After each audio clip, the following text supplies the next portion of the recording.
Isang batang katulad ko, mahina pa ang damdamin ko, natatakot, nadarapa, maya-maya'y lumuluha. Kailangan ko ng kaibigan na lagi kong maaasahan.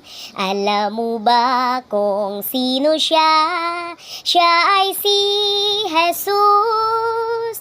Si Jesus, si Jesus ang iisipin ko.